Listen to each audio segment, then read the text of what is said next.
Hello friends, welcome my YouTube channel AC study classes. तो friends, AC study classes में आप सभी का बहुत बहुत स्वागत है। इसमें इस क्वेश्चन दिया है कि कौन सा भोजन तुरंत शक्ति प्रदान करता है। ऐसा वो कौन सा भोजन होता है जो जिसको हम खाते हैं तो तुरंत क्या करता है, वो ऊर्जा या शक्ति प्रदान करता है। प्रोटीन, मक्खन, विटामिन या फिर ग्लूकोज। तो जो ग्लूकोज है ये तुरंत शक्ति प्रदान करता है। मेन पॉइंट देख लेते हैं इसका। ग्लूकोज, इसका सूत्र होता है C6H12O6। C6H12O6 यह सबसे सरल कार्बोहाइड्रेट है। कैसा है? सबसे सरल कार्बोहाइड्रेट, जिस कारण यह तुरंत शक्ति प्रदान करता है। ग्लूकोज स्वाद में मीठा होता है तथा सजीवों की कोशिका के लिए यह ऊर्जा का प्रमुख स्रोत है। ये किसके लिए? सजीवों की कोशिका के लिए ऊर्जा का क्या है? प्रमुख स्रोत है। अगला क्वेश्चन है कि निम्नलिखित में से कौन मानव शरीर की सबसे छोटी हड्डी है? मानव शरीर की सबसे छोटी हड्डी बताना कौन सी है? बोमर, मेलियस, स्टेपीज या फिर इनकस। तो राइट आंसर हो जाएगा सी ऑप्शन, स्टेपीज। जो मानव शरीर की सबसे छोटी हड्डी कौन सी है? स्टेपीज है, जो कान के मध्य में पाई जाती है। कहाँ पाई जाती? कान के मध्य में। यह वातावरण की ध्वनि के अनुसार यह कंपन करता है, जिस कारण हमें वातावरण की आवाज सुनाई देती है। अगला क्वेश्चन है कि किस तत्व की कमी से घेंगा रोग हो जाता है? किस तत्व की कमी से घेंगा रोग हो जाता है? नाइट्रोजन, कैल्शियम, आयोडीन या फिर फास्फोरस। तो ये आयोडीन की कमी से घेंगा रोग हो जाता है। जो आयोडीन होता है ये अत्यंत सूक्ष्म मात्रा में, लेकिन मनुष्य के जीवन के लिए अत्यंत आवश्यक तत्व है। इसकी कमी से थायराइड ग्रंथि में सूजन आ जाती है। आयोडीन की कमी से क्या होता है? थायराइड ग्रंथि में सूजन आ जाती है, जिसका कारण स्टेम सेल का अनियंत्रित विकास होता है। गले की यह सूजन घेंगा रोग कहलाता है। यह रोग जो है बर्फीले या उन स्थानों पर ज़्यादा पाया जाता है जहां पानी में नमक की मात्रा कम होती है। अगला क्वेश्चन है कि वसा में घुलनशील विटामिन कौन सा नहीं है? वसा में कौन सा विटामिन घुलनशील नहीं है? विटामिन ए, डी या के या फिर विटामिन बी एंड सी। तो वसा में घुलनशील विटामिन कौन नहीं है? तो बी और सी। जो बी और सी विटामिन है ये वसा में घुलनशील विटामिन नहीं है, जबकि ये किस में? जल में घुलनशील है। ये दोनों बी और सी, ये किस में घुलनशील? जल में घुलनशील। अगला क्वेश्चन है कि रक्त समूह ओ क्या कहलाता है? जो रक्त समूह ओ है ये क्या कहलाता है? सार्वजनिक दाता बताना है, सार्वजनिक ग्रहणकर्ता, दोनों या फिर इनमें से कोई नहीं। तो रक्त समूह ओ ये सार्वजनिक दाता कहलाता है। और रक्त समूह ए बी को सार्वजनिक ग्राही कहा जाता है। रक्त समूह की खोज 1900 ईस्वी में कार्ल लैंडस्टीनर ने की थी। किसने की थी? कार्ल लैंडस्टीनर ने। अगला क्वेश्चन है कि टाइलिन एंजाइम का संबंध किससे है? आंतरीय रस से, जठर रस से, लार से या फिर उपरोक्त में से कोई नहीं। तो टाइलिन एंजाइम का जो संबंध है ये लार से है। सी ऑप्शन सही हो जाएगा। किससे? लार से। जो लार होती है यह सदैव लाल ग्रंथियों से स्रावित होती रहती है। किससे? लाल ग्रंथियों से, जिसमें 98% जल होता है और शेष 2% अन्य पदार्थ तथा टाइलिन एंजाइम होता है, जो मंड को शर्करा में बदलता है और म्यूसिन यानी लुगदी को ये चिकना बनाता है। इसी कारण रोटी क्या होती है? अधिक देर तक चबाने पर मीठी लगती है। अगला क्वेश्चन है कि इंसुलिन एक प्रकार का क्या है?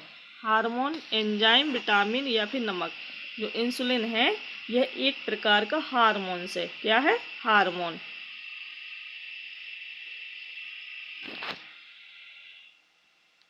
अगला क्वेश्चन है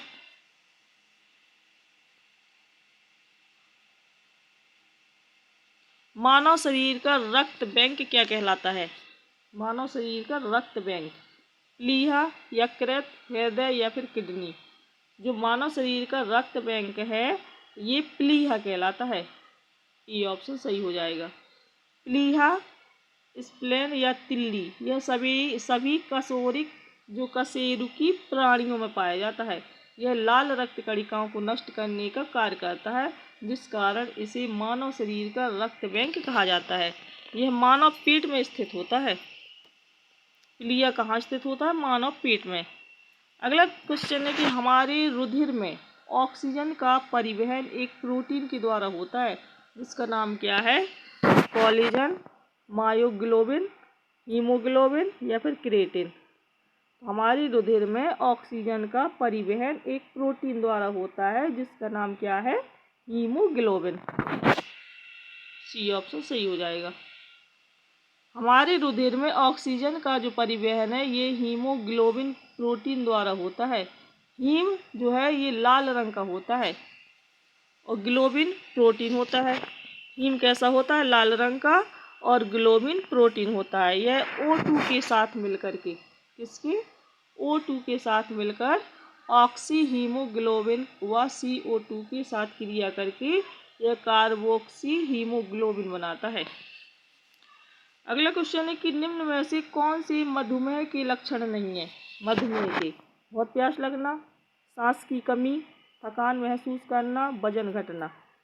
तो मधुमेह के लक्षण नहीं है सांस की कमी। बी ऑप्शन सही हो जाएगा। जब मूत्र में ग्लूकोज की मात्रा 300 से 500 मिलीग्राम प्रति मिली हो जाती है तो इस बीमारी को मधुमेह कहते हैं। इसके सामान्य लक्षण है मूत्र में शर्करा की उपस्थिति यानी ग्लाइकोसूरिया, रुधिर में शर्करा की अधिक मात्रा हाइपोग्लाइसीमिया, कई बार मूत्र के लिए जाना, अधिक भूख एवं प्यास लगना, शरीर का वजन कम होना, कमजोरी महसूस करना और सांस की कमी इसके लक्षणों में शामिल नहीं है। ये सारे क्या है? ये मधुमेह के लक्षण है ये, लेकिन जो सांस की कमी है ये इसके लक्षणों में शामिल नहीं है। अगला क्वेश्चन है पीडियाट्रिक्स निम्नलिखित में से किसके अध्ययन से संबंधित है? जो पीडियाट्रिक्स है यह किसके अध्ययन से संबंधित है? अस्थि रोग, हृदय रोग, शिशु रोग या फिर नेत्र रोग। तो पीडियाट्रिक्स इसमें शिशु रोग का अध्ययन किया जाता है। किसका? शिशु रोग का। अगला क्वेश्चन है कि ताप ज्वर को कम करने के लिए निम्नलिखित में से कौन सी दवा का इस्तेमाल होता है? ताप या ज्वर को कम करने के लिए किस दवा का इस्तेमाल होता है? तो बताना है ट्रैंक्विलाइजर, ट्रैंक्विलाइजर, एनेस्थेटिक, एंटीपायरेटिक्स या फिर एंटीहिस्टामिन्स। ताप ज्वर को कम करने के लिए कौन सी दवा का इस्तेमाल होता है? तो बताना है। तो ये आंसर सी ऑप्शन सही हो जाएगा, एंटीपायरेटिक्स। जो एंटीपायरेटिक्स है यह एक ज्वरनाशक दवा है, ज्वरनाशक। जबकि जो ट्रैंक्विलाइजर है, ट्रैंक्विलाइजर एक शांतिदायक दवा है। ये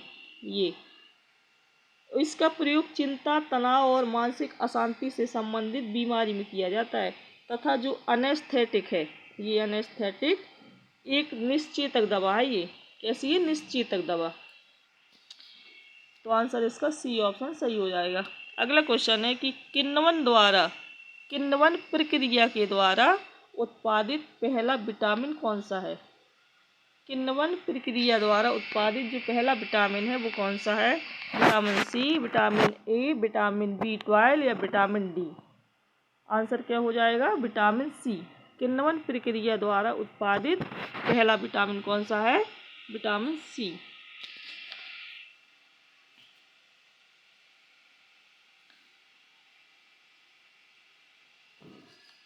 तो फ्रेंड्स, अगर ये वीडियो अच्छा लगा हो तो लाइक कीजिए, चैनल को भी सब्सक्राइब कर लीजिए अगर आप चैनल पर नए हैं तो, और कमेंट बॉक्स में अपने कमेंट भी लिखकर हमें बताइए कि आपको ये वीडियो कैसा लगा।